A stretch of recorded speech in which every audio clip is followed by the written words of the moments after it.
नमस्कार दोस्तों, स्वागत है आपका आपके अपने चैनल डायमंड ज्ञान अड्डा में। और मैं अतुल एक बार फिर से आपके समक्ष हाजिर हुआ हूँ एक नई वीडियो के साथ। और आज की इस वीडियो में हम लोग जानेंगे current affairs.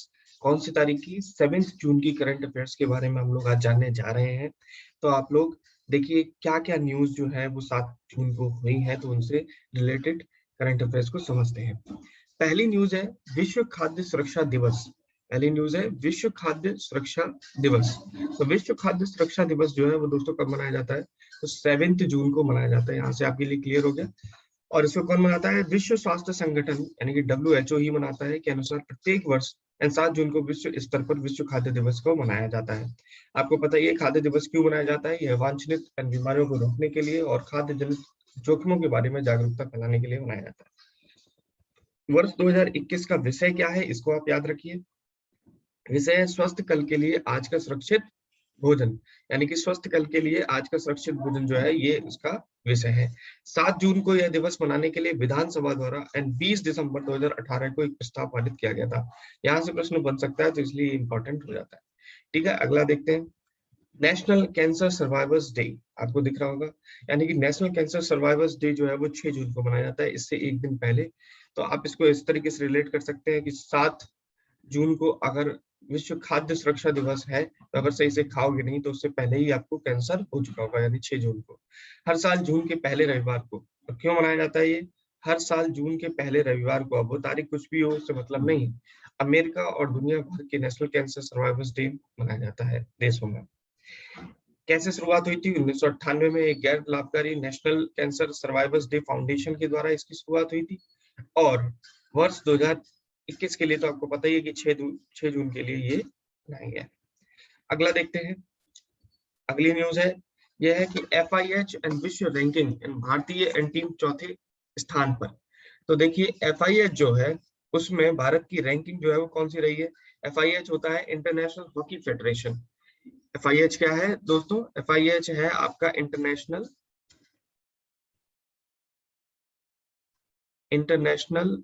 Hockey federation. Hockey federation, international hockey federation है। और इसका हेडक्वार्टर कहाँ पर है? लुसाने, स्विट्जरलैंड में। अगर हम इसके हेडक्वार्टर की बात करें FIH के, तो FIH का हेडक्वार्टर कहाँ है? तो ये है आपका लुसाने और स्विट्जरलैंड में।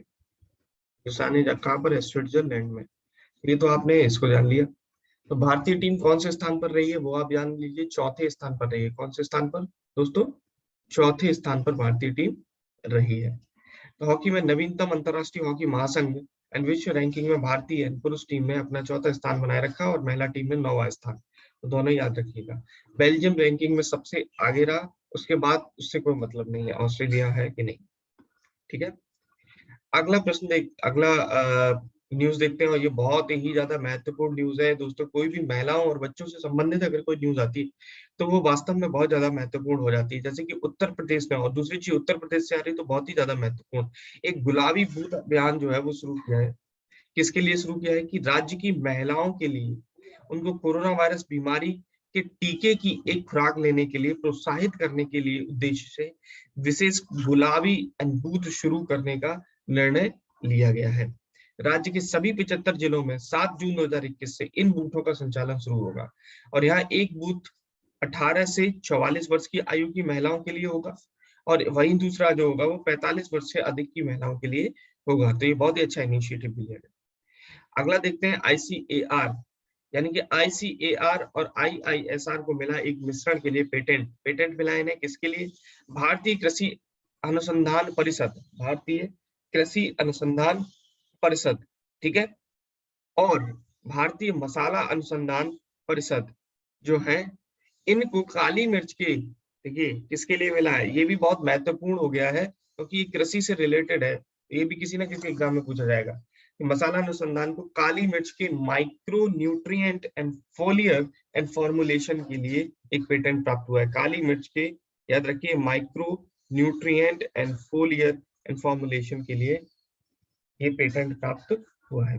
इसके लिए 2013 में आवेदन किया गया था और अभी इसको मान्यता मिली है। इसमें माइक्रो न्यूट्रिएंट की कमी को दूर करने के लिए काली मिर्च हल्दी, अदरक और इलायची जैसे प्रमुख मसालों के लिए and crop designer and micro nutrient तैयार किए हैं। अगली न्यूज पे बढ़ते हैं। अगली न्यूज क्या है, देखिए अपॉइंटमेंट है। पीएनजीआरबी अध्यक्ष पद के लिए संजीव सहायक का चयन हो गया है।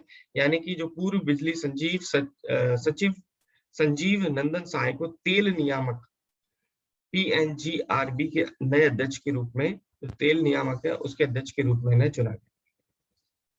अब ये पीएनजीआरबी, इसका पूरा नाम दोस्तों, जो भी एब्रिविएशन होते हैं इंपॉर्टेंट, उनको आप एक जगह पर नोट करते रहिए, क्योंकि जो चलन में आते हैं उन्हीं से पूछा जाता है। तो पीएनजीआरबी का पूरा नाम क्या है? पेट्रोलियम और प्राकृतिक गैस नियामक बोर्ड। ठीक है, पेट्रोलियम और प्राकृतिक गैस नियामक बोर्ड। अगला देखिए, लार्सन एंड ट्यूब्रो यानी कि एलएनटी से संबंधित न्यूज है। कंस्ट्रक्शन को एक ठेका मिला है। किसका ठेका मिला है इन्हें? कंस्ट्रक्शन के water and effluent and treatment business को Bangalore water supply and sewerage board जो है उससे ऑर्डर मिला है। और ये बेंगलुरु शहर के महादेवपुरा और बोम्मानाहल्ली क्षेत्र के 110 गांवों के लिए मुख्य सीवर के निर्माण के लिए सीवेज ट्रीटमेंट प्लांट निर्माण करेगा।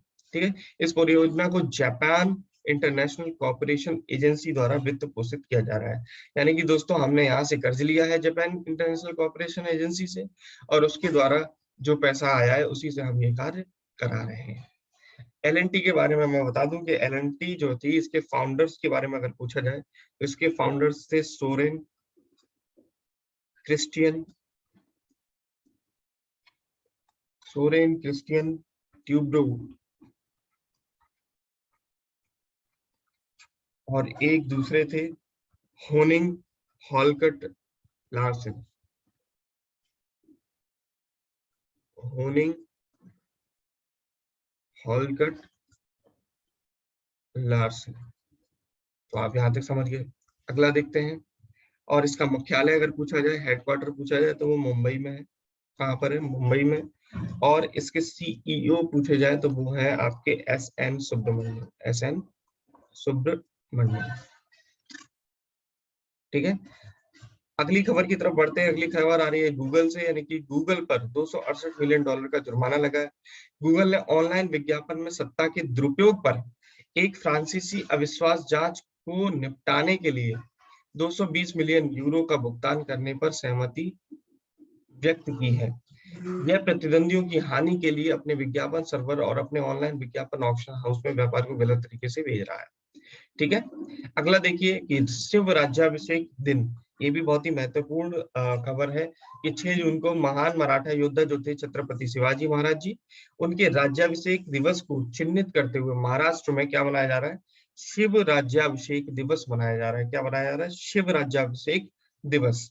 और 348वां राज्याभिषेक समारोह ये हो रहा है, कहाँ पर हो रहा है? रायगढ़ किले में। रायगढ़ के किले में ये मनाया जाएगा।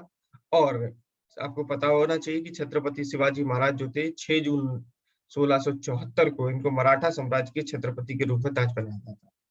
अगली खबर देखते हैं। अगली खबर कहाँ से है? धान गेहूं की खरीद ने बनाया विश्व रिकॉर्ड। किसानों से न्यूनतम समर्थन मूल्य पर धान और गेहूं की खरीद ने नया रिकॉर्ड बना दिया है। 2020 की तुलना में लगभग 10% की वृद्धि दर्ज करी गई है दोस्तों, और 805 लाख मीट्रिक टन से अधिक धान को खरीदा गया है। ठीक है, लगभग 414 लाख मीट्रिक टन गेहूं की खरीद के साथ 12% से अधिक की वृद्धि दर्ज करी गई।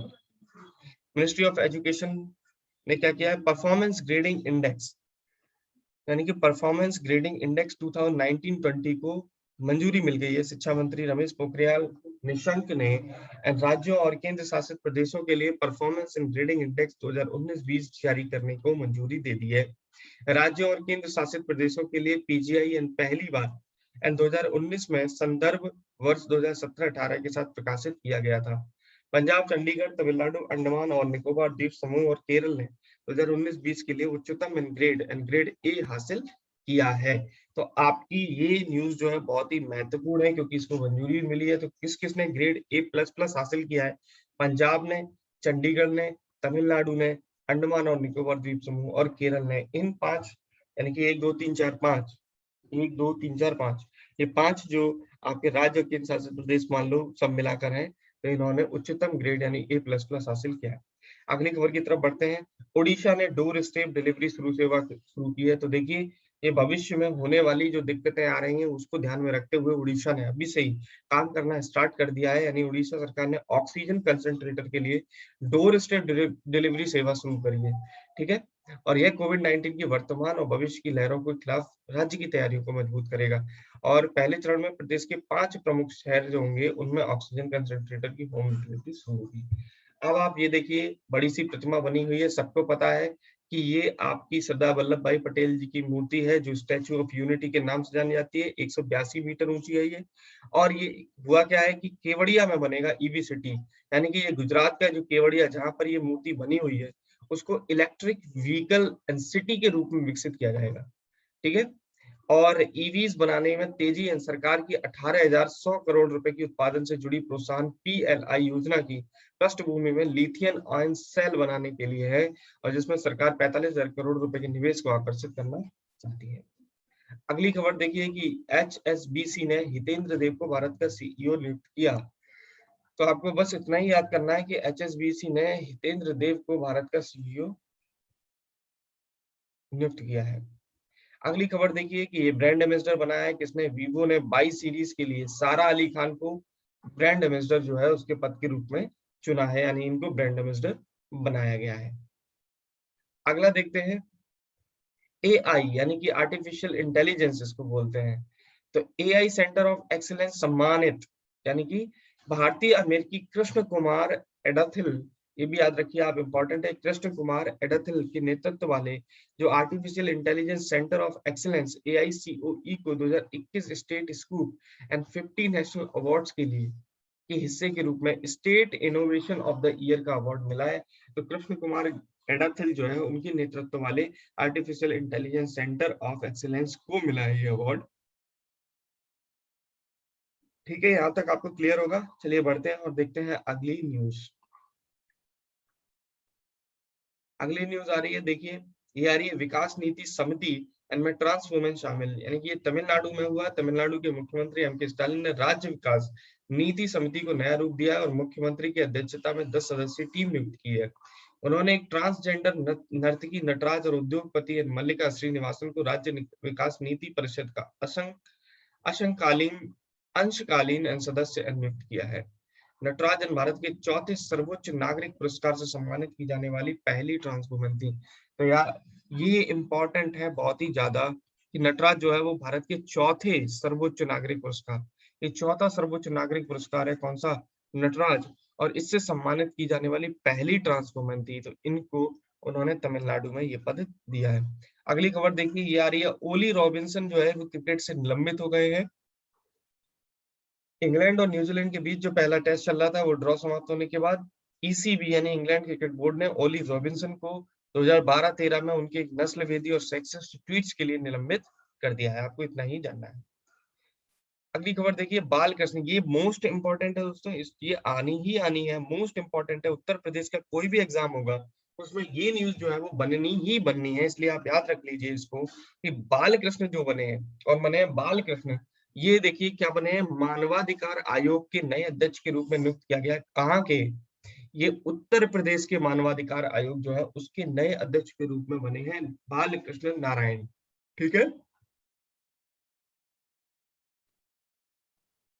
और आपको पता है दोस्तों कि जो भी इनकी नियुक्ति जो की है, किसने की है? आनंदीबेन पटेल ने इनकी नियुक्ति की है।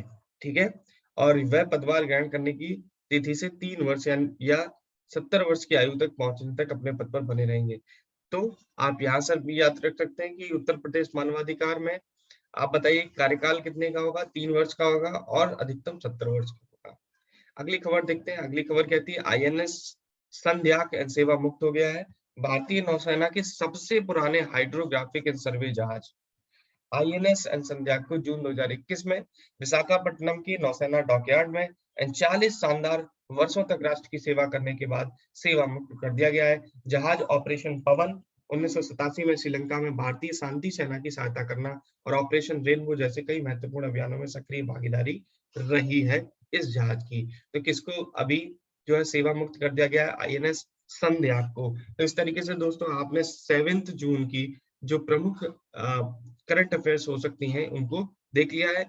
आपको साप्ताहिक रूप में जो प्रश्नोत्तरी है करंट अफेयर्स से रिलेटेड, वो आपको सप्ताह के बाद जो है मिलती रहेगी संडे को। तो आप लोग निश्चिंत रहिए कि प्रश्न नहीं मिल पा रहे हैं, ऐसा कुछ भी नहीं है। लगातार करंट अफेयर्स की वीडियोज़ हम लोग लगातार डेली डाल रहे हैं, तो आप लोग करंट अफेयर्स को नित्य प्रतिदिन तैयार करते चलें, जिससे कि आपकी तैयारी में कोई भी दिक्कत ना आए। तो दोस्तों, अगर आप चैनल पर नए आए हैं, तो इस चैनल को सब्सक्राइब कर लीजिए और वीडियोज़ अगर पसंद आ रही है, तो वीडियोज़ को लाइक करिए। दोस्तों में शेयर कर सकते हैं करंट अफेयर्स के इस सेशन को और बेल आइकन दबा दें ताकि आपको जो भी नोटिफ़िकेशन आगामी आए, वो मिल सके। धन्यवाद।